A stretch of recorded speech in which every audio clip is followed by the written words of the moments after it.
Hey there, bar is open, crazy warm day as usual, so let's review this new 1664 Beer Brut.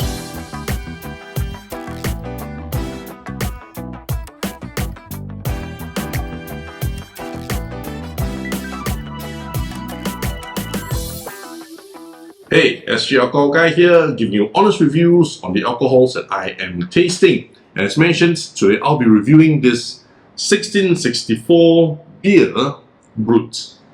I hope I'm pronouncing that correctly, but if I'm wrong, just help me out. And I came across this beer. It was like a new release, kind of a promotion, or new release to me because I've never seen it. And it was retailing in a pack of 4, but it works up to roughly 350 Singapore dollars per can.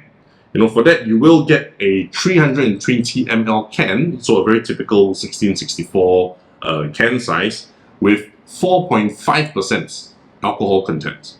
But the one that caught my attention was, of course, the word Brut. Now this is usually to describe sparkling wine, a very dry sparkling wine.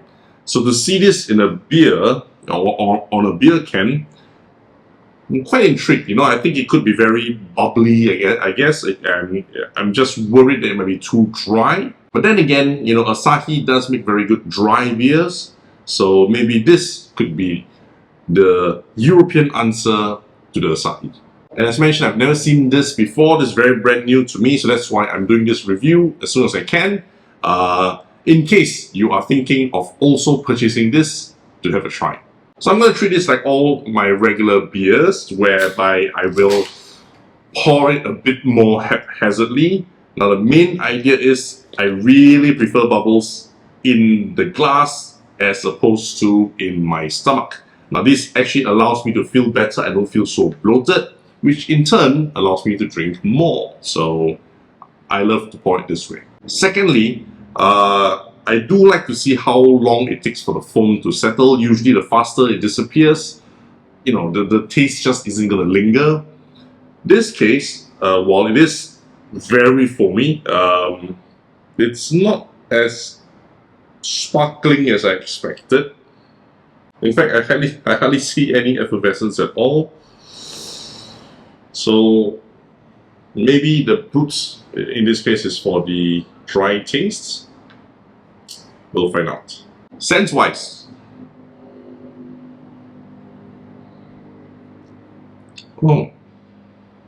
it smells a little bit like a Prosecco or even a champagne.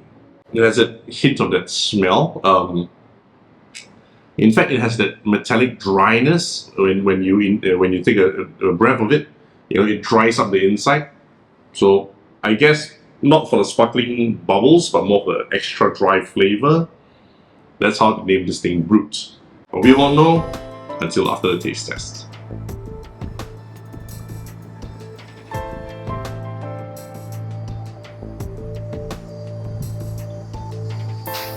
It's quite an interesting taste.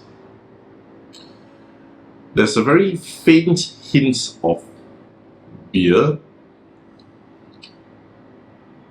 There is a really dry texture that it's even attacking my nose right now.